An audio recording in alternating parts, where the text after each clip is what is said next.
බලන්න මූල්‍ය වාර්තාකරණයේ සංකල්පනාත්මක රාමුව. මේක අපි තියරි පන්තියකවත් කරලා නැති කොටසක්. පාඩම් කරගන්න තියෙන්නේ. ඉතින් පොඩක් කලින් මේවා කරන එක හොඳයි කියලා හිතුණා. කටපාඩම් කරගන්න පුළුවන් ප්‍රශ්න අහන්න පුළුවන් ඔයාට. මේ සංකල්පනාත්මක රාමුව conceptual framework for accounting. බලන්න. ලොකු වෙලාවක් යන්නේ නැහැ තියරි තනි කරම. අවධානයෙන් බලා ගන්න වැදගත් දේවල් දෙනකොට highlight කරගන්න.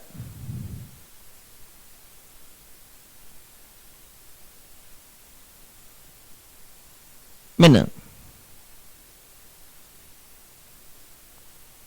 ආකෘතිමය රාමුව නැත්නම් සංකල්පනාත්මක රාමුව conceptual framework for preparation and presentation of general purpose financial statements පොදු පරමාර්ථ මූල්‍ය ප්‍රකාශ ඉදිරිපත් කිරීමේ presentation of අතරම ඉදිරිපත් කිරීමේ ආකෘතිමය රාමුව conceptual framework for presentation of general purpose financial statements කියන එක මෙහෙමයි මේ රාමුව කියන්නේ මොකක්ද අපි කොච්චර කිව්වත් අපි කිසියම් දෙයකට කොටු වෙන්න යන්නේ අපිට ඕනේ විදිහට accounts හදන්න බෑ ළමයි. හැබැයි මම accounts කියන වචنين බහැර වෙන්නම් අපි කතා කරන්නේ පොදු පරමාර්ථ මූල්‍ය ප්‍රකාශ. General purpose financial statements. මොනවද මේ පොදු පරමාර්ථ මූල්‍ය ප්‍රකාශ කියලා කියන්නේ? අපි හදන මූල්‍ය ප්‍රකාශ ගත්තාම වර්ග දෙකක් තියෙනවා. පොදු පරමාර්ථ මූල්‍ය ප්‍රකාශ විශේෂ පරමාර්ථ මූල්‍ය ප්‍රකාශ.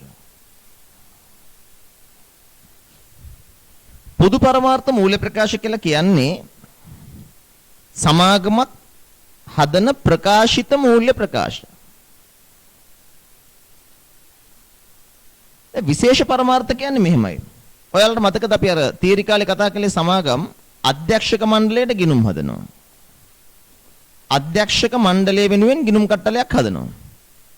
එහෙම එකක් හදන්න කියලා කිසිම ප්‍රමිතයක කියලා නැහැ. නමුත් අධ්‍යක්ෂක මණ්ඩලයේ සමාලෝචනය සඳහා අපිට accounts එකක් හදන්න පුළුවන්. පැහැදිලිද? එතකොට මීට අමතරව බැංකු ණයක් අරගන්න. බැංකුව අපෙන් account set එකක් ඉල්ලුවොත් අපි හදනවා. දැක්කද? ඒ වගේ තියෙන විශේෂ පරමාර්ථයක්. දැන් මේ ප්‍රමිත භාවිත කරද්දී අපි පොදු පරමාර්ථ මූල්‍ය ප්‍රකාශ වෙනුවෙන් තමයි මේ ආකෘතිමය රාමුව ගැන කතා කරන්න යන්නේ. එතක LKS එකට ගියාම ඉදිරිපත් කිරීමේ ආකෘති ටික අපිට දීලා තියෙන්නේ පොදු පරමාර්ථ මූල්‍ය ප්‍රකාශ. විශේෂ පරමාර්ථ මූල්‍ය ප්‍රකාශ සඳහා නෙවෙයි. එතකොට අපි මූලිකව ගත්තාම මේ ආකෘතිමය රාමුව කියන්නේ මොකක්ද? ගිණුම් සකස් කිරීම සඳහා අපට දෙන කිසියම් පදනමක්. ඇත්තටම කියනවා නම් වත්කම් වගකීම් හිමිකම් ආදායම් වියදම් කියන්නේ මොනවද? ගිණුම් කරන කියන විෂය ගොඩනගලා තියෙන්නේ මොනවා හරි පිළස් උඩ නම් අපිට මොන හරි කණු උඩ නම් මේ ෆවුන්ඩේෂන් එක මේ පදනම තමයි අපි කතා කරන්නේ මොකක් කියලාද? ආකෘතිමය රාමුව. ගිණුම් කරන්නේ ආකෘතිය. conceptual framework එක. පැහැදිලිද? මේකේ මුලින්ම කතා කරනවා ගිණුම් කරන්නේ පරමාර්ථ. ඊට පස්සේ තොරතුරු වල ගුණාත්මක ලක්ෂණ. අවසාන වශයෙන් අපි කතා කරනවා මූල ප්‍රකාශ වල සංරචක. බලන්න යම්කිසි අදහසක් මුලින්ම වලට දෙනවා නම්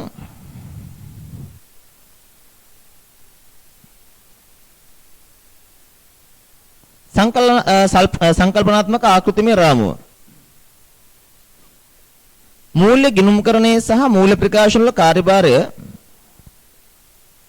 සඳහා සීමා නියම කරන මූලධර්ම පද්ධතිය තමයි සංකල්පනාත්මක රාමුව කියලා කියන්නේ. උඩින්ම අපි කතා කරනවා අරමුණ. අපි කතා කරනවා ගිණුම්කරණයේ ප්‍රධාන අරමුණ. උඩම ලේයර් එක. ඊළඟට ගිණුම් කරන තොරතුරු වල ගුණාත්මක ලක්ෂණ ඒක මූල්‍ය ප්‍රකාශ වල මූලිකාංග. අන්තිම වශයෙන් කතා කරනවා මූල්‍ය ප්‍රකාශ වල මූලිකාංග හඳුනා ගැනීම සහ මැනීම. දැන් අත්‍තරම මේක කරද්දී දකි අපි නොදන්න දේවල් නෙමෙයි මේකේ තියෙන්නේ. ඔයගේ තියෙන සියලුම දේවල් අපි සාකච්ඡා කරලා තියෙනවා. ඉතින් අපිට ඉක්මනට කියවගෙන යන්න විතරයි තියෙන්නේ. මොකද පන්තියේ දිනදා උගන්වනකොට මේවට අදාළ ගොඩක් දේවල් අපි කියලා තියෙනවානේ. බලන්න. පොදු පරමාර්ථ මූල ප්‍රකාශ වල ප්‍රධාන පරමාර්ථය. ඔයාලට මතකද මම මේකත් ඔයාලත් එක්ක මේ ගිණුම්කරණයේ අරමුණු යටතේ මේ ඉගෙනුවා. මතකද මම කිව්වා පොදු පරමාර්ථ මූල ප්‍රකාශ ඉදිරිපත් කිරීමේ පරමාර්ථය තමයි හැමෝටම තොරතුරු සපයන එක නෙවෙයි. අපි තොරතුරු සපයන්න බැඳලා ඉන්නේ කාටද? වර්තමාන හා අනාගත ආයෝජකයන්ටත්, බැංකු හා ණය සපයන පාර්ශවයන්ටත්, අනිකුත් ණය හිමියන්ටත්. ප්‍රධාන පාර්ශ්ව තුනයිනේ. වර්තමාන හා අනාගත ආයෝජකයන්, බැංකු හා ණය සපයන පාර්ශවයන් සහ අනිකුත් ණය හිමියන්. ඔය පාර්ශව සඳහා අපි තොරතුරු සපීමක් කරනවා. වාර්තා කරන ඒකකයට සම්පත් සැපීමට අදාළ ආර්ථික තීරණ ගන්න. ඒ කියන්නේ ව්‍යාපාරයට සම්පත් සැපීමට අදාළ ආර්ථික තීරණ ගන්න අපි යාළුවට තොරතුරු දෙනවා. ඕක තමයි ගිණුම්කරණයේ ප්‍රධාන අරමුණ කියලා කතා කරන්නේ. ඉතින් අතර මේක පාඩම් කරගන්න ඕනේ ඔයා. මූල ප්‍රකාශවල පරමාර්ථය වාර්තා කරන ඒකකයට දැනට සිටින සහ අනාගත ආයෝජකයන්ට, ණය සපයන්නන්ට සහ අනිකුත් ණය හිමියන්ට එම ඒකකයට අදාළව සම්පත් හැපීම් පිළිබඳ තීරණ ගැනීමට අවශ්‍ය වන මූල තොරතුරු සැපීමයි. ඔක පාඩම් කරගන්න ඔය විදිහට. මූල ප්‍රකාශ පිළියෙල කිරීමේදී යොදා ගන්නා ප්‍රධාන උපකල්පනය අඛණ්ඩ පැවැත්මයි. දැන් අඛණ්ඩ පැවැත්මේ සංකල්පය අපි කතා කළානේ. මොකද්ද අඛණ්ඩ පැවැත්මක් කියලා කියන්නේ? ව්‍යාපාරයක් නුදුරු අනාගතයේදී වහලා දාන්නේ නැහැ. ව්‍යාපාරේ හෙට අනිද්දාට වහන්නේ නැහැ. නොපෙනෙන අනාගතයක් දක්වා ව්‍යාපාරය දුවනවා. ඒ අඛණ්ඩ පැවැත්ම කියන උපකල්පනයේ මත පදනම් වෙලා තමයි ඒ කවුණු සදානේ. නිසා මතක තියාගන්න නිතර අහන ප්‍රශ්නයක්, අහපු ප්‍රශ්නයක්. මූලික ගිණුම් කරන උපකල්පනය කුමක්ද? ඒ කියන්නේ ඒ කවුණු සදාද්දී කරන ප්‍රධානතම උපකල්පනය underlining accounting assumption අඛණ්ඩ පැවැත්ම. going concern. ඉක්මනට කියගෙන යන්නම් ඈ. මූලික ගිණුම් කරන උපකල්පනය තමයි අඛණ්ඩ පැවැත්ම. ඊළඟ ඔතන මේ ඇල්මැති පාර්ශවයන්ට තොරතුරු සැපීම කියලා කියන්න එපා. ඒක වැරදි. ඇල්මැති පාර්ශවයන්ට තොරතුරු සැපීම කියන්න එපා. ඒක වැරදි. එහෙම එකක් කොහේ ආකෘතිමය රාමුවක නැහැ. ඒ පරණ ආකෘතිමය රාමුවක තිබ්බ වචනයක්. ඇල්මැති පාර්ශවයන්ට තොරතුරු සැපීම. ඇල්ම තියෙන හැමෝටම තොරතුරු දෙන්න අපි බැඳිලා නැහැ. අපි බැඳිලා ඉන්නේ කාට තොරතුරු දෙන්නද කියලා ඇහුවොත් වර්තමාන හා අනාගත ආයෝජකයන්ටත්, බැංකු හා ණය සපයන පාර්ශවයන්ටත්, අනිකුත් ණය හිමියන්ටත්. ඕන පාර්ශවයන්ට. ඊට පස්සේ අපි මූල ප්‍රකාශ වල ගුණාත්මක ගති ලක්ෂණ කතා කරලා තියෙනවා. ඔබ දන්නවනේ. ලියන්න ඔය උඩම හිස්තනේ මූල ප්‍රකාශ වල ගුණාත්මක ගති ලක්ෂණ මොනවද? ගති ලක්ෂණ වර්ග දෙකකි. ගති ලක්ෂණ වර්ග දෙකකි. මම මේ ටික දාලා තියෙන්නේ අඩු ගන්න ඔයාලව දන්න ඒවා දැනගන්න එපා. මේවා තියෙන්නේ ආකෘතිමය රාමුවේ කියලානේ. ගුණාත්මක ගති ලක්ෂණ වර්ග දෙකකි. එක මූලික ගුණාත්මක ගති ලක්ෂණ, දෙක වැඩි දියුණු කළ ගුණාත්මක ගති ලක්ෂණ. එක මූලික ගුණාත්මක ගති ලක්ෂණ, දෙක මොකද්ද? වැඩි දියුණු කළ ගුණාත්මක ගති ලක්ෂණ.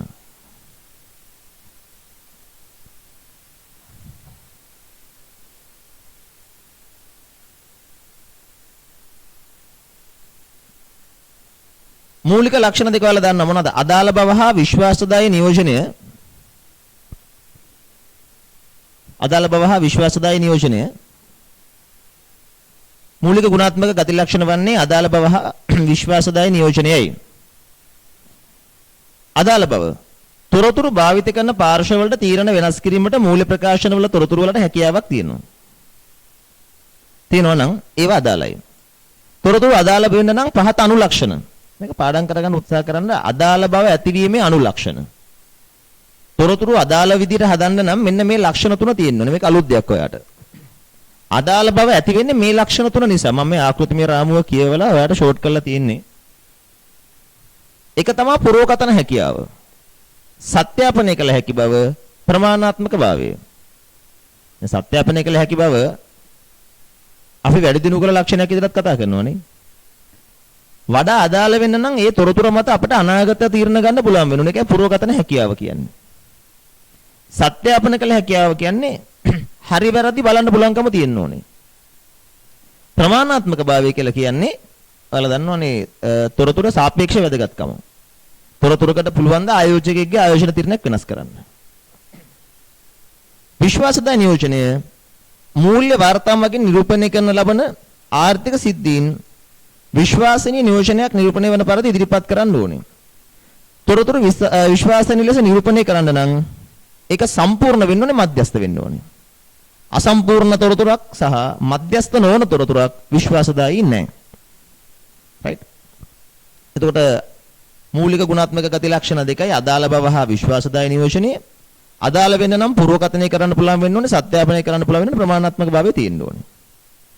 වැඩි දිනු කළ ලක්ෂණවල මූලික ලක්ෂණවල විශ්වාසදායී නියෝජනයක් වෙන්න සම්පූර්ණ වෙන්න ඕනේ, මධ්‍යස්ථ වෙන්න ඕනේ. පාඩම් කරගන්න. වැඩි දිනු කළ ගුණාත්මක ලක්ෂණ 4 ලියන්න. අහලා දන්නවා. සංසන්දනය කළ හැකි බව, සංසන්දනය කළ හැකි බව, සංසන්දනය කළ හැකි බව,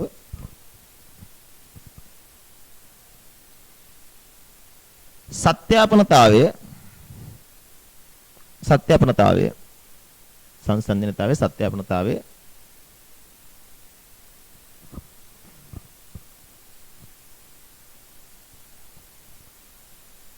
තේරුම් ගත හැකි බව, කාලීන බව. තේරුම් ගත හැකි බව, කාලීන බව.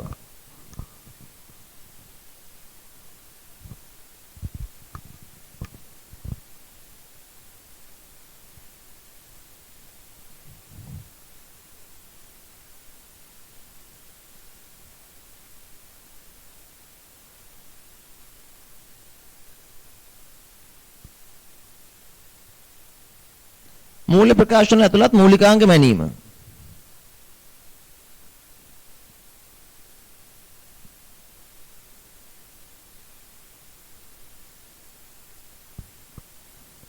මේ කතා කරන්නේ අපි මූල්‍ය ප්‍රකාශනවල පෙන්නන ගිණුම් කරන මූලිකාංග මනිනකොට දැන් අපි සමහර අයිතමයන් පිරිවැයට පෙන්නනවානේ. දැන් බලන්න මූල්‍ය තත්ත්ව ප්‍රකාශය තුළ දේපල පිරිත උපකරණ පෙන්වන්නේ පිරිවැය මත නේද? තොග පෙන්වනකොට පිරිවැය කියලා වචනයක් එනවා. ආයි පාරක් මොකක්ද දෙන්නේ? ශුද්ධ උපලබ්ධතාවය කියලා වචනයක් එනවනේ. ඒ කියන්නේ මේ ගිණුම් කරන මූලිකාංග වත්කම් වගකීම් හිමිකම් ආදායම් වියදම් ආශ්‍රිතව පෙන්වන්න පුළුවන් එක එක ක්‍රම. සමහර ඒවා පිරිවැය මත පෙන්වනවා. සමහර ඒවා ශුද්ධ උපලබ්ධතාවය මත පෙන්වනවා. සමහර ඒවාට ප්‍රවර්තනාගය පෙන්වනවා. ඒ කියන්නේ වර්තමානාගය. හරිද? ඒ වගේ මේවා පෙන්වන්න අපි පාවිච්චි කරන එක එක වචන තියෙනවා. ඒ වගේ වචන කීපයක් තමයි මෙතන දාලා තියෙන්නේ. හරිද? නිකමට ඇහුවොත් මම හිතන්නේ මේ පාර කවදාවත් ඔච්චර දුරට යයි කියලා ඔයාලගේ පේපර් එක නිකමට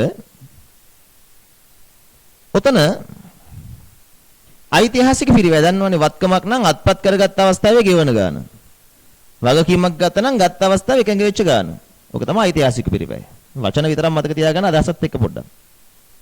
ප්‍රවර්තනාගය අතීතයේදී අත්පත් කරගත් වත්කමක් හෝ එම වත්කමට බොහෝසේ සමාන වත්කමක් වර්තමානයේදී අත්පත් කරගන්නවා නම් ඒ සඳහා යන ගාන. වගකීමක් නම් වර්තමානයේ බේරු කරන්න යන ගාන. ප්‍රවර්තන අගය කියන්නේ මෙහෙමයි. හිතන්න යන්ත්‍රයක් අපි අරගෙන තිනවා ලක්ෂ 5කට.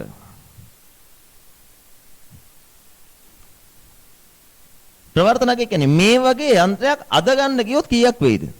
අන්න ඒක තමයි ප්‍රවර්තන අගය කියන්නේ. මේ යන්ත්‍රය ලක්ෂ 5කට ගත්තට මේ වගේ එකක් අද ගන්න ගියොත් කීයක් වෙයිද? අන්න ඒක තමයි ප්‍රවර්තන අගය කියලා කියන්නේ. හරි. ඊළඟ උපලබ්ධි අගය. වත්කමක් විකිණීමෙන් ලබාගත හැකි වටිනාකම වගකීමක් නම් බේරුම් කරන්න ගෙවන්න ගන්න. දැන් තොගවල කතා කරලානේ සුද්ධ උපලබ්ධි අගය නේ. තොග විකුණා වර්තමානයේදී ලබා ගන්න පුළුවන් සුද්ධ අගය. ඒක තමයි උපලබ්ධි අගය කියලා කියන්නේ. වර්තමාන අගය ඒක වඩා අලුත් කතාවක්. ඔයාලට කියවලා බලන්න. present value වත්කමක් එම වත්කම මත අනාගතයේදී ලැබෙන මුදල් ප්‍රවාහ කිසියම් වට්ටම් සාධකයකින් වට්ටම් කළ පසු ලැබෙන අගයයි. මේක මම කියලා දෙන්නම්. මේක මේ අපිට හෙට අනිද්දාට තියෙනවා ආයෝජනයකින්. එතෙන්දී මේක හොඳටම තේරෙනවා. හිතන්නකෝ අපි ගාව යන්ත්‍රයක් තියෙනවා. මේ යන්ත්‍රයෙන් අපට අනාගත අවුරුදු 4කදී ප්‍රතිලාභ ලැබෙනවා. 1 2 3 4 කියන අවුරුදු 4කදී ප්‍රතිලාභ ලැබෙනවා. පළවෙනි අවුරුද්දේ මේකෙන් ලැබෙන ප්‍රතිලාභ එකතු කළා. දෙවෙනි අවුරුද්දේ ලැබෙන ප්‍රතිලාභ ගත්තා. තුන්වෙනි අවුරුද්දේ, හතරවෙනි අවුරුද්දේ. ඔය ඔක්කොගේම ප්‍රතිලාභ අදාගියට ගේන්න ඕනේ. වට්ටම් සාධකයකින් වට්ටම් කළා.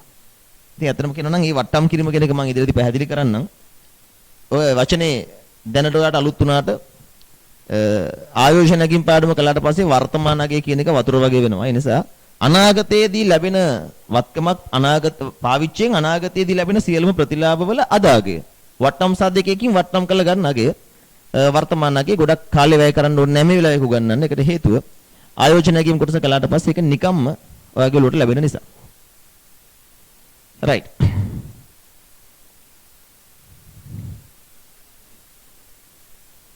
මම ආකෘතිමය රාමුවට අදාළව ඔය චුට්ට විතරයි දාලා තියෙන. ඒකට හේතුවක් තියෙනවා. ඔයිට අමතරව ආකෘතිමය රාමුවේ තමයි තියෙන්නේ. උතන ඔය යටින් ඔන්න ලියා ගන්න වත්කමක ලක්ෂණ. වත්කමක නිර්වචනය. වගකීමක නිර්වචනය, වගකීමක ලක්ෂණ. ආදායම් වියදම් වල නිර්වචන. ඉතින් මම ඒවා මෙතෙන්ට දැම්මේ නැත්තේ ඇයි? අපි පළවෙනි පාඩම ඇතුලේ ඒවා විස්තරාත්මකව කතා කළානේ. දන්න දේවල් අයිපාරක් කතා කර කර කාලේ වැය කරන්න ඕනෙම නැහැ. ඒ නිසා ආකෘතිමය රාමුව කියන එක මම විනාඩි 10න් 15න් ඔහම කියලා දාන්නේ. ඕක ඇතුලේ මම හිතනවා ඔයා වැදගත් කියලා මතක තියාගන්න එකක් තමයි ගිණුම් කරන්නේ පරමාර්ථ නැත්නම් අරමුණ. ඒත් එක්ක මූලික ගිණුම් කරන උපකල්පනය. ඒක අකණ්ඩ පැවැත්ම නේ. ඒත් එක්ක ගිණුම් කරන මූලිකාංග හඳුනා ගන්න යොදා ගන්න විවිධ පදනම්. තොරතුරු වල මූලික ලක්ෂණ සහ වැඩි දියුණු කළ ගුණාත්මක ලක්ෂණ. ඔය වගේ ටික මතක තියාගත්තා නම් ආකෘතිමය රාමයෙන් ප්‍රමාණවත්. ඊටු සියලු දේවල් ඔබ දන්නවා. වත්කමක ලක්ෂණ, වගකීමක ලක්ෂණ, ආදායමක නිර්වචනය, වියදමක නිර්වචනය, ඒ වගේ දේවල්. පැහැදිලිද? අපි ළඟට යමු.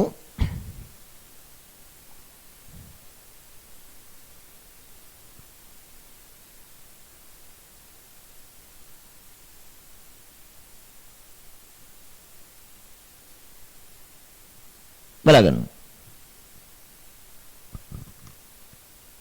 අපි යමු LKS 1. වැදගත් ප්‍රමිතියක්. මූල්‍ය ප්‍රකාශ ඉදිරිපත් කිරීම. සමාගම් ගානක් හදනකොට අපිට අතිශයම වැදගත්කමක් තියෙන LKS 1. මූල්‍ය ප්‍රකාශ ඉදිරිපත් කිරීම.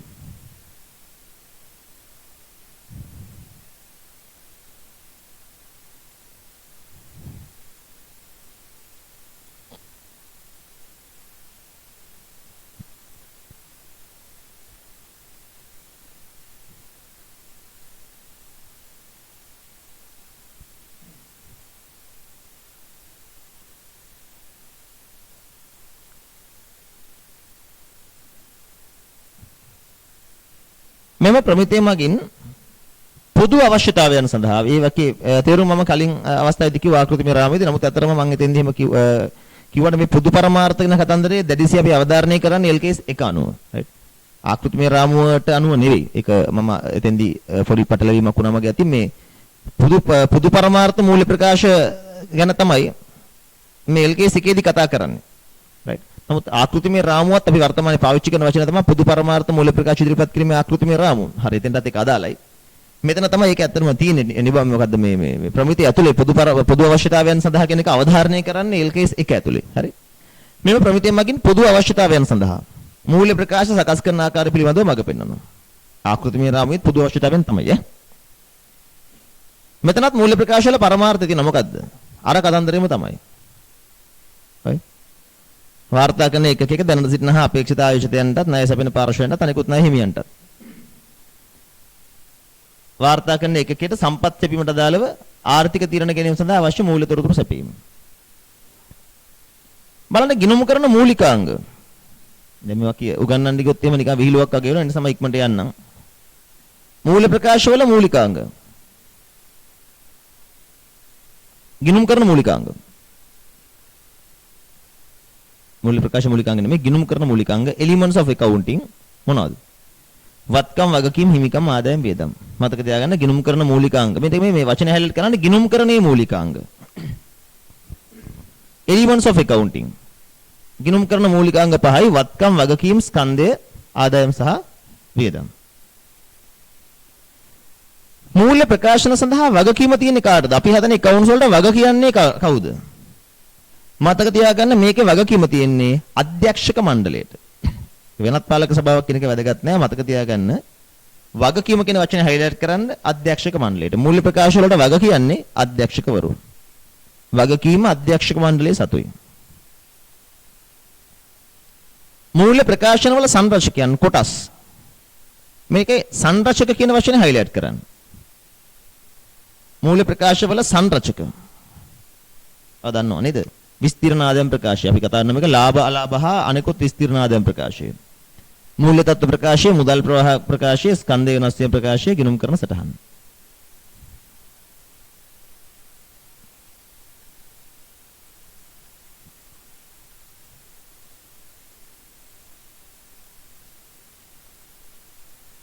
පැහැදිලි?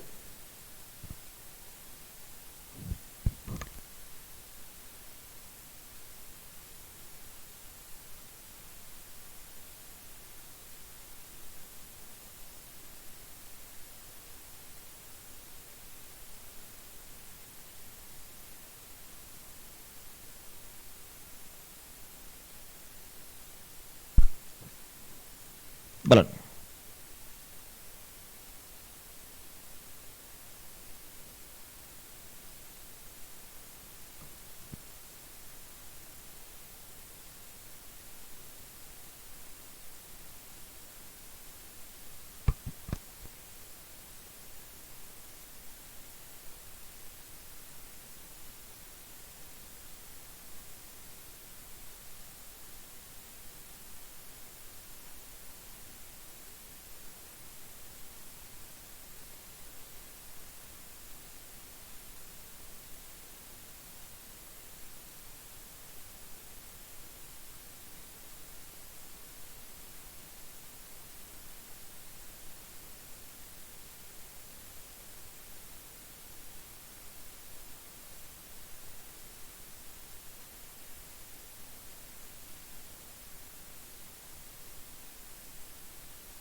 බලමු.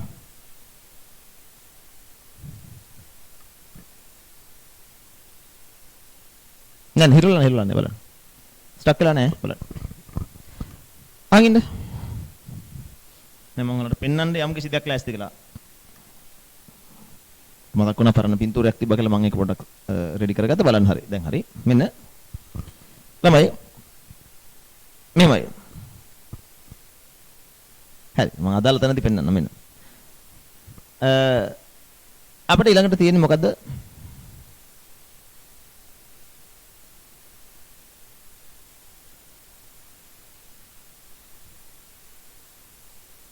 නිර්වචනයන් වල උඩින්ම ප්‍රායෝගික නොවන බව impractical අගන්න. ප්‍රායෝගික නැහැ කියලා කියන්නේ අපි යම් කිසි දෙයක් කරන්න උපරිම try කරනවා. ඒ වුණාට කරන්න බෑ. මේකේ නිර්වචනය තමයි යම් කිසි ප්‍රමිතයක ඇති නිර්දේශයක්.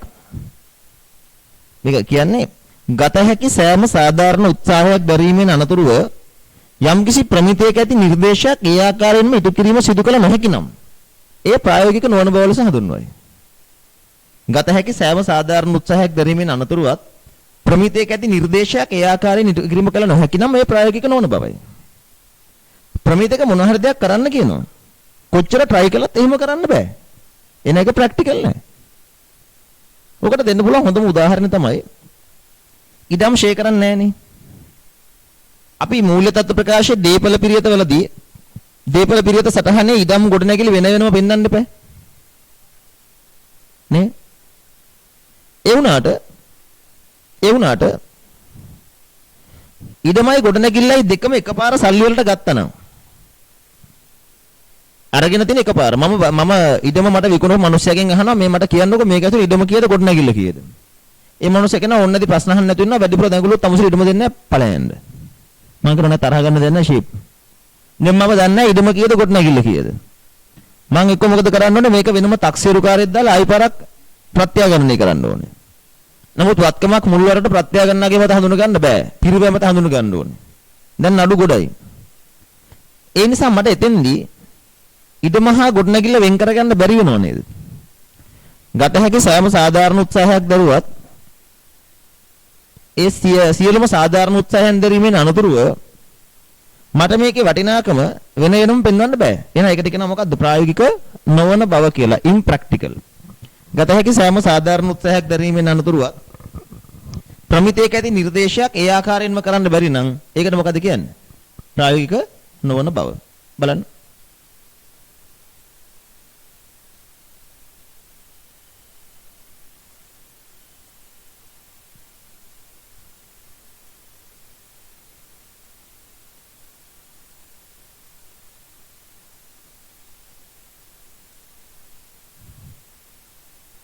කොයි පාරේ කියන්නේ?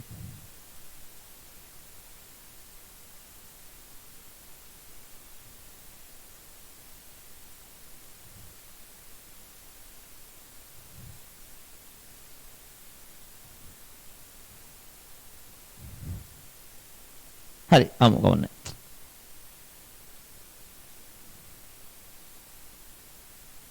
මෙන්න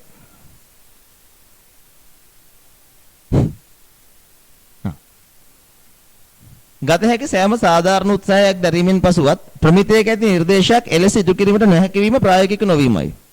එතන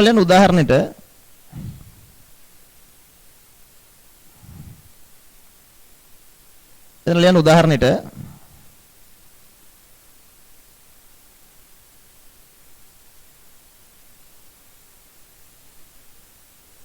ඉඩම් සහ ගොඩනැගිලි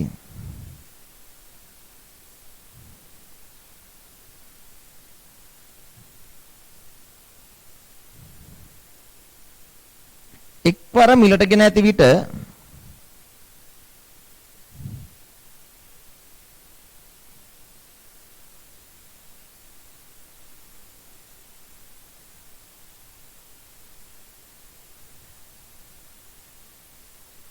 ඉඩම් සහ ගොඩනැගිලි එක්වර මිලට ගෙන ඇති විට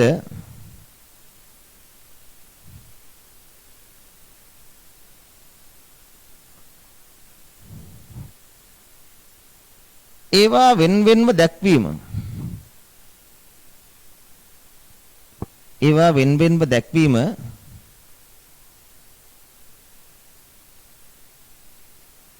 ප්‍රායෝගික නොවේ.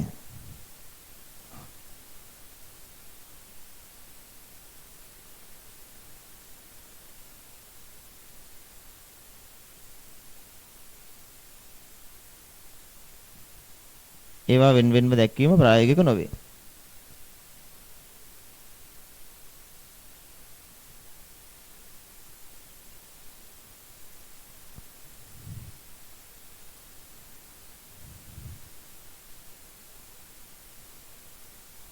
බලන්න ළඟික ප්‍රමාණාත්මක භාවය පෙන්වන්න බෑ ඒක.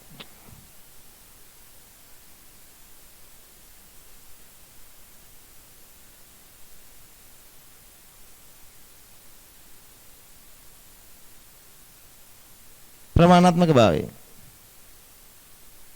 මතකද මම කියලා දීලා තියෙනවා සමාගම් පාඩමෙත් කිව්වා මතකද මොකද ප්‍රමාණාත්මක භාවය කියන්නේ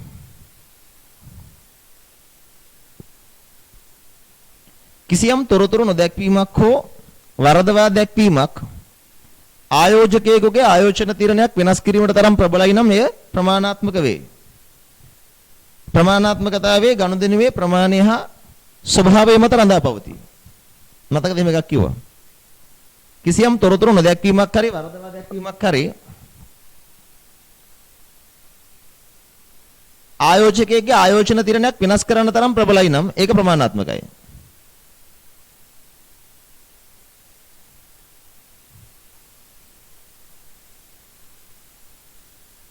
ප්‍රමාණාත්මකතාවය තීරණය කරන ප්‍රධාන සාධක දෙකක් මත මොකද්ද? ගනුදෙනුවේ ස්වභාවය හා ප්‍රමාණය. ඕකට මම නිතර දුන්න උදාහරණය මොකක්ද? ඔයාට බොන්න දෙන තේ කෝප් එක පුංචි කූඹියෙක් ඉන්නවා.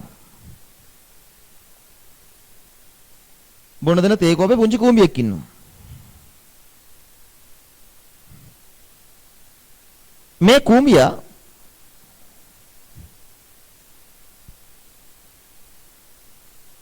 දැක්කහම ඔයා තේක බොනවද නැත්නම් තේක පැත්තකට විසි කරනවද? ඔයාට බොන්න දෙන තේ කෝපේ පුංචි කූඹියෙක් ඉන්නවා. ඔයා කූඹියා නිසා තේක විසි කරලා නිකන් ඉන්නවද? නැත්නම් කූඹියා ඔන්නේ හිටපන් කියලා තේක බොනවද? තේක බොන එක අයින් කරන්නේ නැහැනේ කූඹියා නිසා. කූඹියා විසි කරලා දාලා ඔයා තේක බොනවා. ඇයි? මේ මහා තේ කෝප්පෙට අනුව කූඹියා කියන්නේ ප්‍රමාණාත්මක නෑ. who cares? ඔයා බොනවා. හැබැයි මේකේ කූඹි මහ ගොඩක් හිටියොත් එහෙම ඔයා දැන් තේක බොන්නේ නැහැ. දැක්කද? ප්‍රමාණයෙන් විශාල වෙන්න. ඒ කියන්නේ වටිනාකමින් වැඩි වෙන්න. ඒකේ ප්‍රමාණාත්මක භාවය වැඩි වෙනවනේ. ඒතර ප්‍රමාණාත්මක භාවය වැදගත්ද නැද්ද කියන එක තීරණය කරන්න ඒකේ වටිනාකම බලපානවා. වටිනාකම වැඩි වෙන්න ප්‍රමාණාත්මක භාවය වැඩි. වටිනාකම අඩු වෙන්න ප්‍රමාණාත්මක භාවය අඩුයිනේ. කූඹි තනි කූඹියා ඊට හිටියා කියලා ඔයාගේ තීරණය වෙනස් කරන්නේ නැහැ. නමුත් කූඹි ගොඩක් හිටියොත් එහෙම ඔයා ඒ තේක බොන තීරණය වෙනස් කළා තේක නොබී ඉන්නවා. නේ? ඒ කියන්නේ චූටි කූඹියා කවුරුත් ගණන් ගන්නෑ. පැහැදිලිද? මේ වගේම තමයි. account set එකක පුංචි වරදක් තිබ්බා කියලා. අපි ඒක ගණන් ගන්නෑ. පොඩි වරදක් නේ. හැබැයි හැමතැනම වැරදි 100ක් විතර තියෙනවා. එතකොට අපිට ප්‍රශ්නයක් නේ. එක වරදක් අපි ගණන් ගන්නේ නැති වුණාට වැරදි 100ක් විතර තියෙනවා නම් account set එකක අපි එතෙන්දි පොඩ්ඩක් හිතන්න ඕනේ. දැක්කද? ඔයා කම්පැනි එකක ෂෙයාර්ස් ගන්න හදනවා. ෂෙයාර්ස් ගන්න හදන කම්පැනි එකක ඔයා account set එක බලනකොට ෂෙයා මාකට් එකේ ඒකේ එක තැනක පොඩි දෝෂයක් තියෙනවා. ඔයා ඒක ගණන් ගන්නෑ. එකයිනේ. හැබැයි ඒ වගේ දෝෂ 50ක් විතර තියෙනවා. දැන් ඔය අරක ෂෙයාර්ස් ගන්න කතා කරනවා දැක්කද? ආයෝජන තීරණයක් වෙනස් කරන්න එක ප්‍රබලයි දැන් නේ. තනි වරද ප්‍රබල නැති වුණාට වැරදි ගොඩක් තියදී ප්‍රබලයි. ඔන්න ඕක තමයි ප්‍රමාණාත්මකතාවය කියලා කියන්නේ. ඕක තමයි ප්‍රමාණාත්මකතාවය කියලා කියන්නේ. හැබැයි ඇතම් දේවල් තියෙනවා ඉලක්කම පොඩි වුණත් ප්‍රමාණාත්මක වෙන්න පුළුවන්. හරියට මෙන්න මේ වගේ.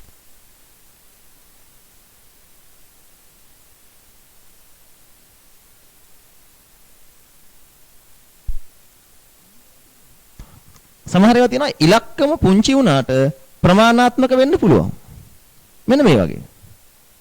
දැන් මේ තේ කෝප්පේ කූඹි නෑ. ඒ වුණාට චූටිම චූටි හුණු පැට්ටෙක්ගේ නැට්ටක් තියෙනවා. චූටිම චූටි හුණු පැට්ටෙක්ගේ නැට්ටක් තියෙනවා.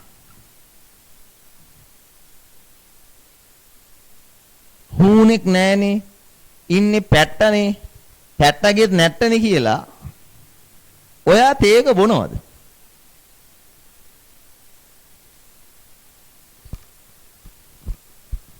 ඒත් බොනවා. ඒත් බොන කට්ටිය ඉන්න පුළුවන්. මේ ඔක්කොම අපි උගන්වන්නේ සාධාරණ බුද්ධියක් තියෙන මිනිස්සුන්ටනේ.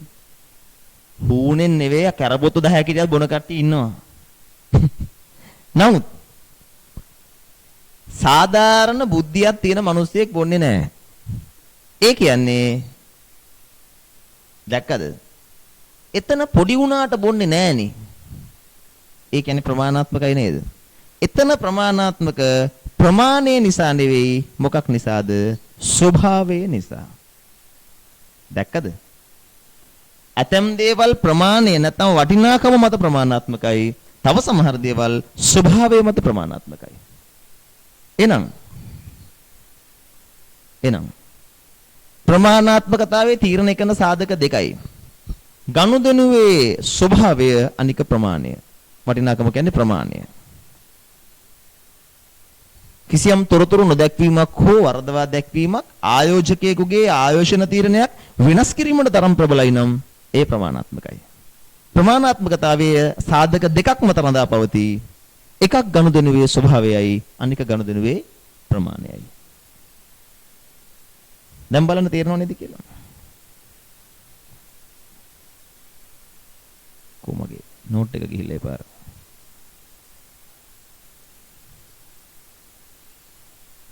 හිම උනේ ඇයි?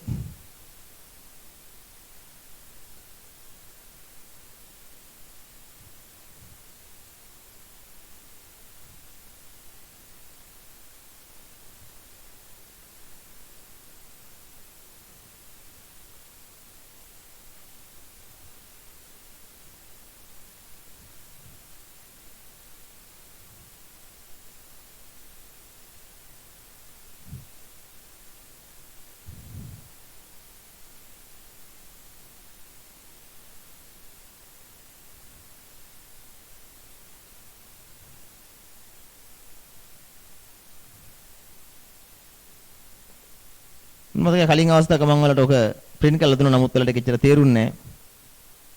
ප්‍රමාණාත්මක භාවය මතකද? යම් තොරතුරු නොදැක්වීමක් හෝ වරදවා දැක්වීමක් ආයෝජකගේ ආයෝජන තීරණයක් වෙනස් කිරීමට තරම් ප්‍රබලයි නම් ඒක ප්‍රමාණාත්මකයි. ප්‍රමාණාත්මක භාවය ගනුදෙනුවේ ප්‍රමාණය හා ස්වභාවය මත රඳා පවතී. මතකද වලට මම පරණ ගහලා දුන්නු ලීෆ්ලට් එකක මම ඔක ඉගෙනුවා ඔයාලට. මොකද ඒ කාලේ ඔයාලට ප්‍රමාණාත්මකතාවය තේරුන්නේ නැහැ ඔකෙන්නේ.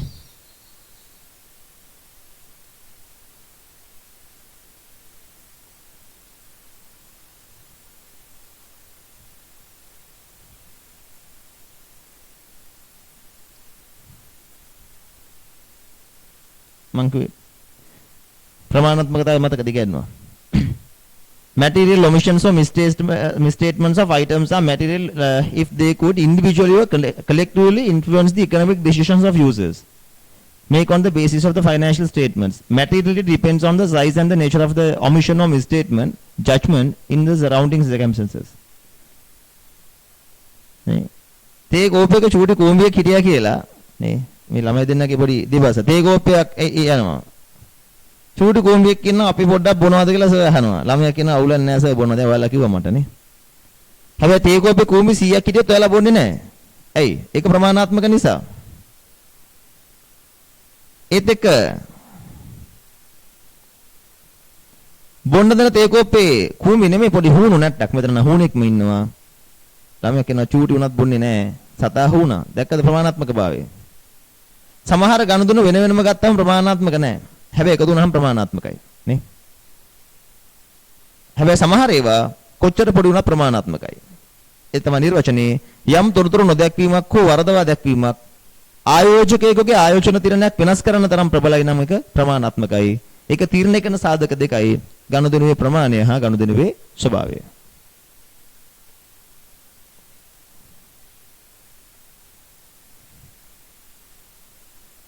බලන්න. අපි යමු නෝට් එකට.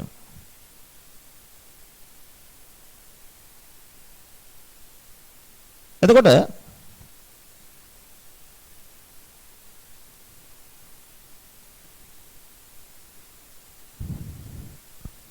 ප්‍රමාණාත්මකතාවය යම් තොරතුරු නොදැක්වීමක් හෝ හරින එක බලන්න ඊළඟ වචනේ මොකද්ද ප්‍රමාණාත්මක භාවය හා සමාහරණය මූල්‍ය ප්‍රකාශන තුල ප්‍රමාණාත්මක අයිතමයන් වෙන වෙනම දැක්විය යුතු අතර ප්‍රමාණාත්මක නොවන අයිතමයන් ස්වභාවය හෝ කාර්ය මත පදනම්ව සමාන අයිතමයන් හා එකතු කර දක්වන්න. මතක තියාගන්න සමාහරණය කියන්නේ මොකද්ද දන්නවද? සමාහරණය කරනවා කියන්නේ එකතු කරනවා. ප්‍රමාණාත්මක අයිතම එකතු කරලා පෙන්වන්න බෑ. එහෙනම් අපි කවුන්ට් හදනකොට වැදගත් නම් තනි තනියව ගත්තාම වැදගත් ඒවා වෙන වෙනම පෙන්වන්න. ඒ උදාහරණයක් විදිහට ඔයාලට මතකද අපි සමාගම් ගානක ආකෘතිය ඇතුලේ සටහන් අංක දෙක විතර සාමාන්‍යයෙන් දන්නවනේ බදු පෙර ශුද්ධ ලාභ ගණනයේදී පහත වියදම් අඩු කර ඇත කියලා. වැදගත් කියලා හිතන වියදම් ඔක්කොම වෙන වෙනම පෙන්වන්න ඕනේ. එකතු කරන්න බෑ. අධ්‍යක්ෂ ගාස්තු විගණන ගාස්තු කොච්චර පොඩි වුණත් පෙන්වන්න. හැබැයි සමහර දේවල් එකතු වෙලා උදාහරණයක් විදිහට ෂය අපි එතන මෝටර රථ ෂය ගොඩනැගිලි ෂේ වෙන වෙනම පෙන්වන්න ගියේ නෑ. එකට එකතු කළා සියලුම ෂේ එකට පෙන්වුවා. නොවැදගත් ප්‍රමාණාත්මක නොවන දේ එකතු කරලා පෙන්වන්න. ප්‍රමාණාත්මක දේ වෙන වෙනම පෙන්වන්න. මතක තියාගන්න ප්‍රමාණාත්මක දෙයක් සමාහරණය කරන්න බෑ. එකතු කරන්න බෑ. ප්‍රමාණාත්මක නොවන දේවල් සමාහරණය කරලා බලන්න ප්‍රමාණාත්මක වෙනවා. පැහැදිලි? ඊළඟට එන්නේ හිලව් කිරීම. බලන්න.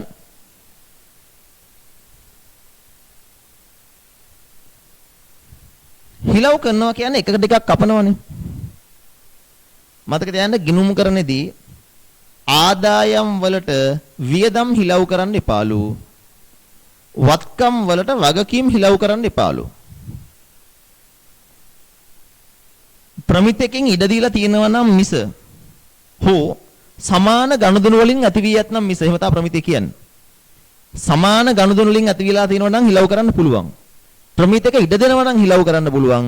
එහෙම නැත්නම් ප්‍රමාණාත්මක හිලව් කිරීම කරන්න එපා. මේක විභාගෙදී අහන්නේ මෙච්චරයි. LKS 1 අනුව හිලව් කළ නොහැකි ගිණුම් කරන මූලිකාංග මොනවාද? උත්තරේ ආදායම් සහ වියදම් හිලව් කළ නොහැකිය. වත්කම් සහ වගකීම් හිලව් කළ නොහැකිය. පාඩම් කරගන්න විභාගෙදී ඇවිල්ලා තියෙන ප්‍රශ්නයක් ඈ. අපි නොහිතන දේවල් සමහරවිට විභාගෙදී අහන ප්‍රමිත තුලින්. සමාන ගනුදෙනු වලින් ඇති වී ඇතනම් හෝ ප්‍රමිතයකින් නිර්දේශ කරන්නේ නම් මිස ප්‍රමාණාත්මක අගයන්ගෙන් යුත් පහත හිලව් කිරීම නොකළ යුතුය. වත්කම් වලට වගකීම් හිලව් කරන්න එපා. ආදායම් වලට වියදම් හිලව් කරන්න එපා. නමුත් මේ උඩ නිර්වචනය තුල ඔයාට පේනවාද හිලව් කරන්න පුළුවන් තැන් ටිකක් තියෙන මොනවද? සමාන ගනුදෙනු වලින් ඇති වෙලා තියෙනවා නම් පුළුවන්. ඔය ටයිප් කරන්න ගත්ත එක නවත්ත ගන්න ඔයා ටයිප් කරන්න යනවා නේද? අපි මාරු සටහන් වල ණයගේ තියෙන ණය හිමි හිලව් කරනවා නේද කියලා. ඒක කරන්න පුළුවන් මේ සමාන ගනුදෙනුනේ. අසංක කියන මිනිස්සයා ණයගේ තියෙන ණය හිමි කියලා දෙපොළෙම ඉන්නවා. සමාන ගනුදෙනුවක් ඔක්කොම අසංක. එතෙන්ද හිලව් කරන්න පුළුවන්. තව ළමෙක් කනවා ඉතින් අපි ලාභ ලාභ ප්‍රකාශ ආදායම් වලින් වියදම් අඩු කරනවානේ. ඔව් ඉතින් ප්‍රමිතයකින් නිර්දේශ කරන්නේ නම් පුළුවන්. සමාන ගනුදෙනු වලින් ඇතිලා තියෙනවා නම් ඒත් පුළුවන්. ප්‍රමිතයකින් නිර්දේශ කරනවා. ඉතින් ආදායම් වියදම් හිලව් කරලා ලාභය හොයන්නේ. ඒකනේ LKS එකේ කියන්නේ. තව දෙයක් තියෙනවා ප්‍රමාණාත්මක අගයන්ගෙන් යුක්ත නම් තමයි හිලව් කරන්න බැරි. ප්‍රමාණාත්මක නැත්නම් ඒත් හිලව් කරන්න පුළුවන් නේ. ඉතර වටිනාකමක් නැති දෙයක් හිලව් කරන්න පුළුවන්. ප්‍රමාණාත්මක නම් තමයි බැරි. දැක්කද හිලව් කරන්න බැහැ කියන නිර්වචනය ඇතුලේ හිලව් කරන්න පුළුවන් අවස්ථා තුනක් පේනවා. සමාන ගනුදෙනු වලින් ඇති වෙලා තියෙනවා නම් පුළුවන්. ප්‍රමිතයකින් නිර්දේශ කරනවා නම් පුළුවන්. ප්‍රමාණාත්මක නොවේ නම් පුළුවන්. චර ගැඹුරට අහන්න නැති වෙයි ඉතින් ඈ. මගේ යුතුයකම වගකීමනේ කියලා දාන එක. සාමාන්‍යයෙන් මේ ප්‍රමිත පන්ති වල සාකච්ඡා වෙන්නේම අඩුයි. ටියුට් එක දීලා ළමයාට කියව ගන්න කියවනවා මිස. නමුත් මම කල්පනා කළා මේම ෂෝට් කරලා දෙන්නම් පාඩම් කරගන්න. කලින්ම කරන්නේ ඒකයි. ඔය ටික පාඩම් කරගත්තට පස්සේ විභාගෙට යනකොට ඔයා සේෆ්. ඔයා පේපර්ස් කරද්දී සමහරවල් මෙච්චර කල් හිතන්නේ මේක ප්‍රමිතකින් අහන්නේ කියලා. නමුත් දැන් තේරෙනවා මේක මෙන්න මේ ප්‍රමිතෙන් අහන්නේ කියන එක. ඊළඟ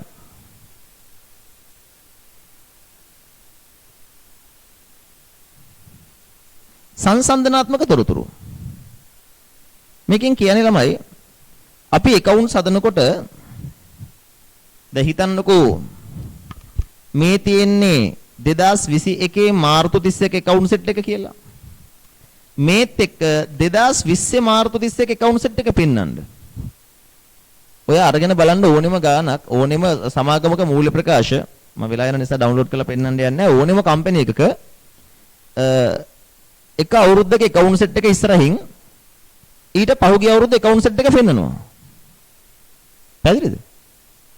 හැම වෙලෙම එක අවුරුද්දක account set එකත් එක්ක ඊළඟ අවුරුද්දේ account set එක පෙන්නනවා. දැන් උදාහරණයක් විදිහට විකුණුම්.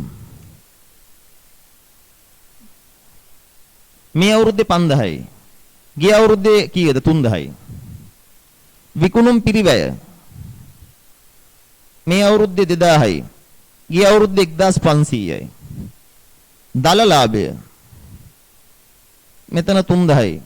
මෙතන 1500යි. ඔය විදිහට දෙන්න ඕනේ.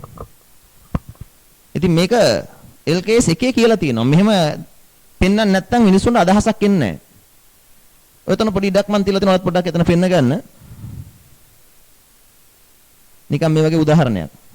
හැකි හැම විටම සංසන්දනාත්මක තොරතුරු පෙන්වන්න ඕනේ.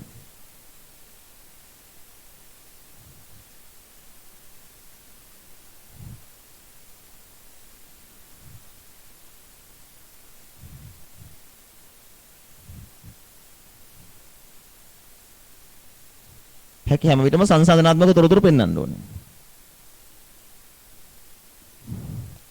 මම නිකන් ලියලා පෙන්වන්න බෝඩ් එකේ තියෙන එක. දැන් බලන්න මම මේ ප්‍රමිත මෙහෙම ෂෝට් කරලා උගන්වන්නේ මම මේ වෙනුවෙන් වෙනම ලොකු කාලයක් වැය කළා ෂෝට් නෝට් හදාගෙන ඔයාලට තේරෙනවා ඇති. ඔයා ප්‍රමිතය අරගෙන බලන්න මෙච්චර රහ නැහැ ප්‍රමිතය ඈ. මේ තියෙන විදිහ. ඒ විදිහ රහ කළා ඒවට කතන්දර දාලා සීනි තවරලා ඔහොම ගිලලත් ඉතින් ගිල ගන්න බැරි නම් ගිල්ලවලත් වදන් නැහැ ඉතින් ඔයාලට කියන්න මට.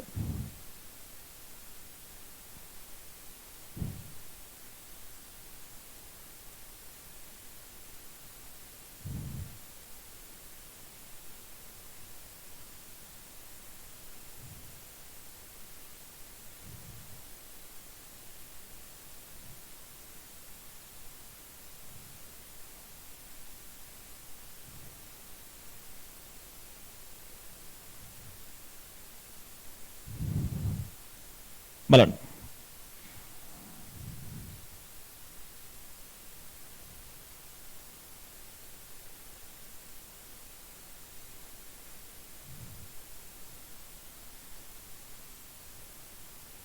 මේ බලන්න මම පෙන්නන්නේ කොට ඉක්මන ඩවුන්ලෝඩ් කළා. මේ බලන්න මේ ජෝන් කීල්ස් හෝල්ඩින්ස් ලගේ මූල්‍ය ප්‍රකාශ. රයිට් මෙතන JKH annual report එක.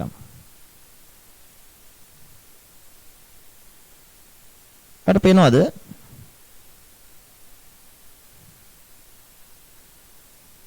අමෙනිකාවට පෙන්වන්නේ හැම ව්‍යාපාරිකම මේ සංසන්දනාත්මක තොරතුරු කියන එක වඩා පාඩම යට ප්‍රායෝගිකව පෙන්වන්න. නිකන් බලන්නකෝ account set එකක් අරගෙන කම්පැනි එකක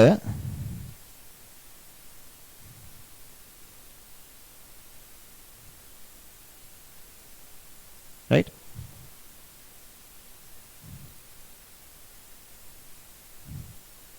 then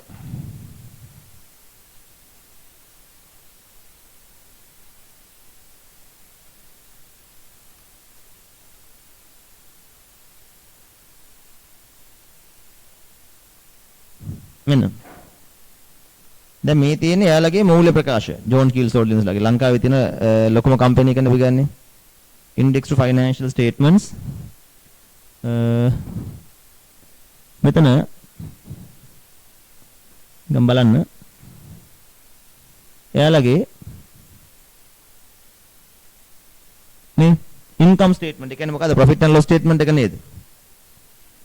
කාට පේනවද මේ තියෙන note number එක note එක 2021 තොරතුරු මෙන්න 2020 තොරතුරු මේ තියෙන group එක මේ තියෙන company එක මේක මේ consolidated financial statement එකක්. එයාලගේ කම්පැනි ගොඩක් තියෙනවනේ මේ එක කම්පැනි එකක් මේ ඔක්කොම කම්පැනි වල එකතුව මේ ගෲප් කියන්නේ. එතකොට බලන්න මොන තොරතුරු පෙන්නුවත් ගිය අවුරුදු තොරතුරු පෙන්වනවා මේ මොකද්ද? statement of comprehensive income විස්තීර්ණ ආදායම් ප්‍රකාශයනේ. විස්තීර්ණ ආදායම් ප්‍රකාශය comprehensive income. මේ බලන්න 2021ත් එක්ක 20 පෙන්වනවා. ඒතර මේ බලන මිනිස්සුන්ට හොඳ අදහසක් එනවා නේද? පහුගිය අවුරුද්දට සාපේක්ෂව කම්පැනි එකේ මොකද මේ ස්ටේට්මන්ට් ඔෆ් ෆිනෑන්ෂල් පොසිෂන් මූල්‍ය තත්ත්ව ප්‍රකාශය ජෝන් කිල්ස් හෝල්ඩින්ස් මේ දැක්කද හැම වෙලේම පහුගිය අවුරුද්ද තොරතුරු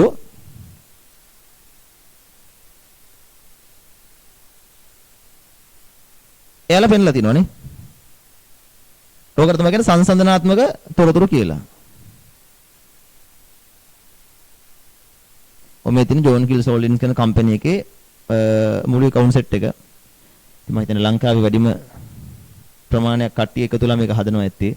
මේ තියෙන මොකද්ද? statement of cash flows. බලන්නකෝ මුදල් ප්‍රවාහ ප්‍රකාශනේ. cash flow statement එක.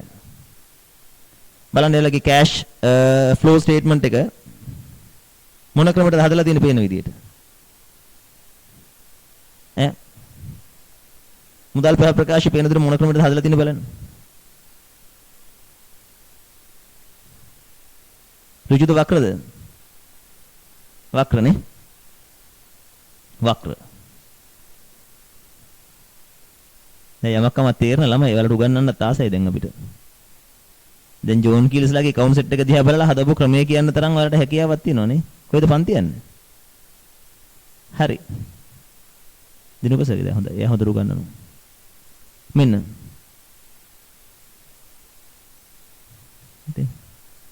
එයාලා වක්‍ර හදලා තියෙන දැක්කද? Cash flows from operating activities, profit before working capital changes, increase decrease of inventories, trade and other receivables, other current assets, other non current assets. එයාලා බලන්න ඔක්කොම changes ටික දාලා හදලා. right.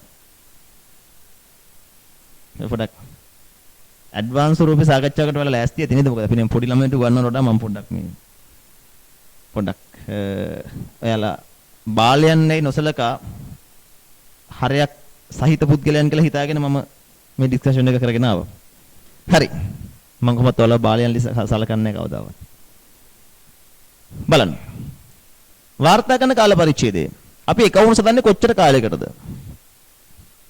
සාමාන්‍යයෙන් වර්ෂයකට. විශේෂ හේතුවක් මත වර්ෂයකට වඩා අඩු වැඩි වෙන්න පුළුවන්. බැරි වෙලාවත් accounts හදන්නේ අවුරුද්දකට වඩා අඩු හෝ වැඩි කාලයකට නම් පහතද අනාවරණය කරන්න. එසේ වීමට හේතුව තොරතුරු සංසන්දනාත්මක නැති බව. මේකේ තේරුම මේකයි. අපි සාමාන්‍ය ළමයිනේ accounts හදන්නේ අවුරුද්දකට. මොකක් හරි හේතුවක් මත අපි හදන accounts අවුරුද්දකට වඩා වැඩි හෝ අඩු වෙන්න පුළුවන්. අපි හදන accounts අවුරුද්දකට වඩා වැඩි හෝ අඩු නම් මිනිසුන්ට කියන්න. අපි accounts හදුවේ මාස 6කට. මෙන්න මේ හේතුව. කොරෝනා වලට මෙච්චර කාලයක් කම්පැනි එක වහලා තිබ්බා. එහෙම හේතුව කියන්නේ. ඒත් එක තව දෙයක් මිනිසුන්ට කියන්න. මේවා දැන් සංසන්දනයට ගන්න එපා කියලා. ඒ දැන් වෙන කම්පැනි එකක අවුරුද්දක තොරතුරුයි මගේ කම්පැනි මාස 6ක ඒවා සංසන්දනය කරන්න බෑනේ. බලන්න ඒක අවසාන වශයෙන් විස්තීර්ණ ආදායම් comprehensive income ඔක නිතර හම්බෙන වචනයක් නේ. මොකක්ද විස්තීර්ණ ආදායමක් කියලා කියන්නේ? විස්තීර්ණ ආදායමක් කියලා කියන්නේ ඔයාලා දන්නවා හිමිකම වෙනස් වෙන්න බලපානවා ගනුදෙනු වර්ග හතරක්. මොනවාද ඒ ගනුදෙනු වර්ග හතර?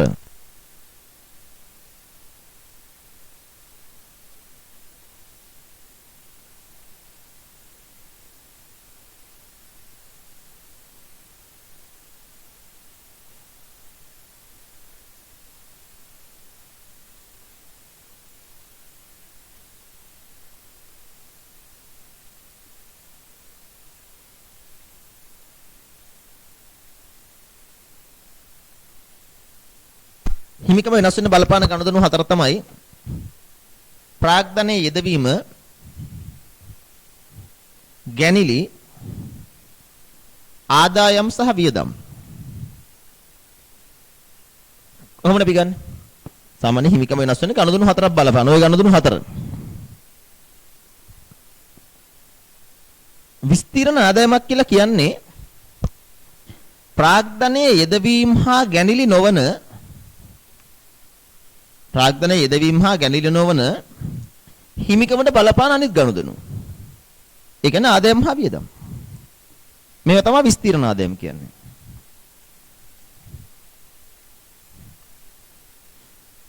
විස්තීර්ණ ආදායම් වලින් තියෙන ප්‍රධානම විස්තීර්ණ ආදායමක් තමයි ශුද්ධ ලාභය.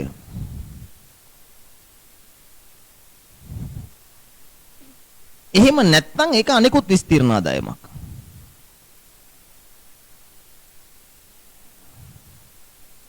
යමෙක් කල්පනා කරනවා යකෝ ආදායම් හා වියදම් අතර වෙනස ශුද්ධ ලාභෙන් තව මොනවද තියෙන්නේ?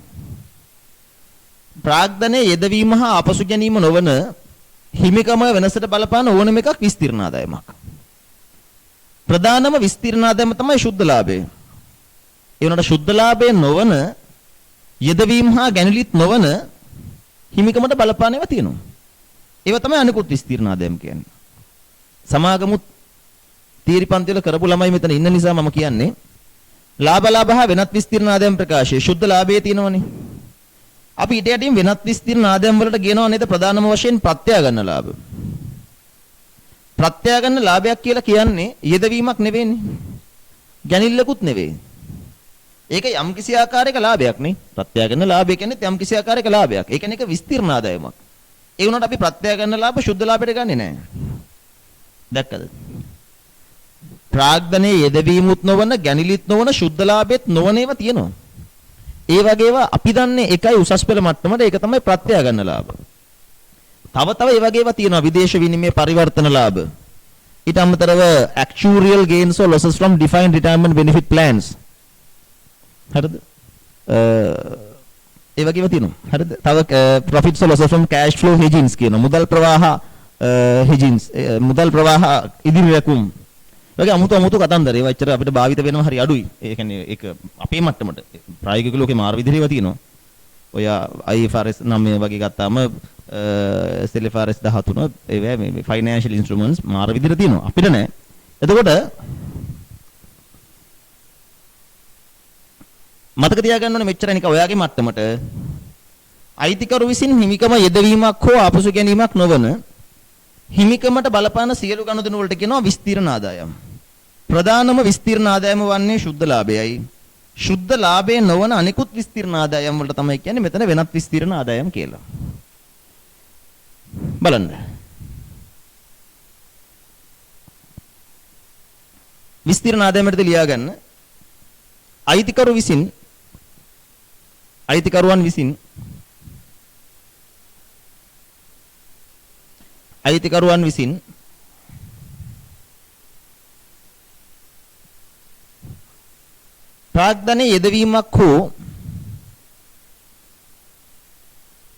අයිතිකරුවන් විසින් ප්‍රාග්ධනයේ යෙදවීමක් හෝ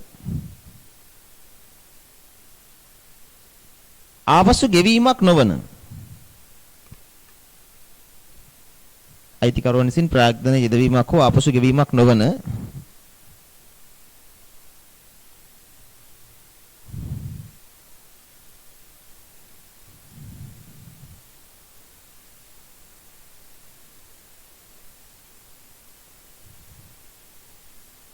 හිමිකමට බලපාන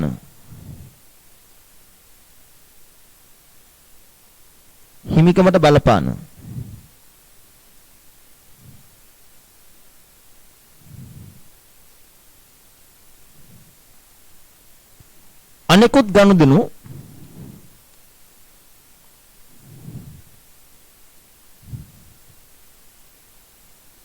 ගනුදෙනු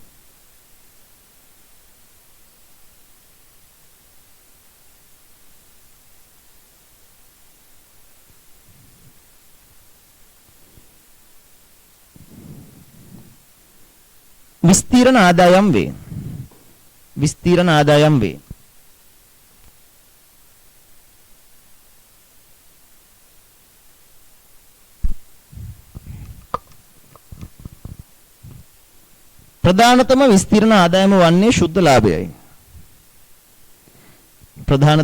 වේ.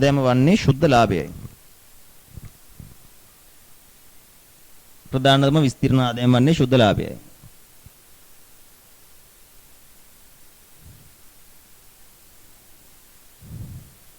එහෙම ලියන්න. ශුද්ධ ලාභය නොවන විස්තීර්ණ ආදායම් අනිකුත් විස්තීර්ණ ආදායම් වේ. ශුද්ධ ලාභයේ නොවන විස්තීර්ණ ආදායම්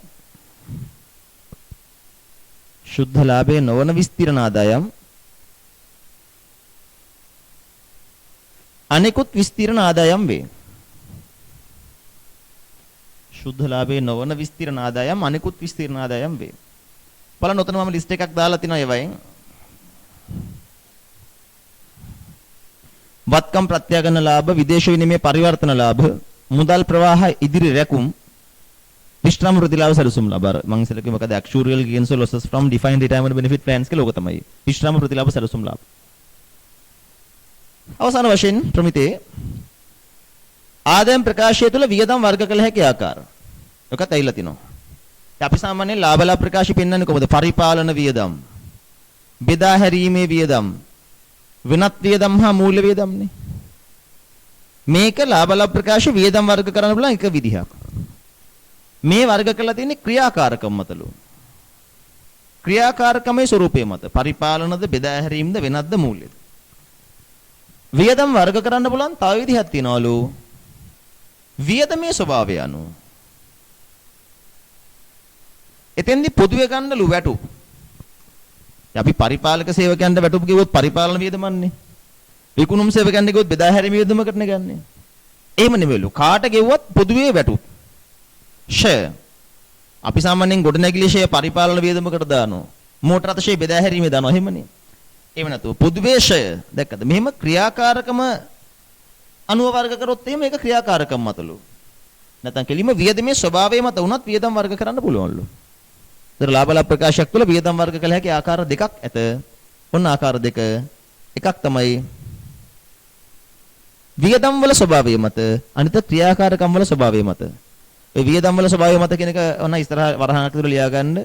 වැටුප්, ෂය ආදී ලෙස. වියදම් වල ස්වභාවය පරිදි කියන්නේ වැටුප්, ෂය ආදී ලෙස. nature of the expense. ක්‍රියාකාරකයේ ස්වභාවය තමයි අපි කොමත් කරන්නේ පරිපාලන වියදම්, බෙදා හැරීමේ වියදම් විදියට. අර උදේ ළමෙක් අහපු ප්‍රශ්නෙට නිකම් උත්තරේ හම්බුණා. මුල ටික කරන්න දුන්න, මුල ටික කළා. සංකලනාත්මක රාමුව හරි මූල ප්‍රකාශන ඉදිරිපත් කිරීම හරි ඒත් එක තොග ප්‍රමිතිය අපි සාකච්ඡා කළා. අපි ලබන සතියේ දීපල පිරියත හා උපකරණ ප්‍රමිතිය තමයි කරන්නේ. දීපල පිරියත හා උපකරණ කියන හොඳ ප්‍රමිතිය තමයි අපිට ඊළඟට සාකච්ඡා කරන්න තියෙන්නේ. මිස් කරගන්න එපා. මිස් වෙච්ච කට්ටිය ඉන්නවනම් ඒවා නැවත වතාවක් වලට මේ රිවිෂන් පන්තියෙන් අල්ල ගන්න පුළුවන්.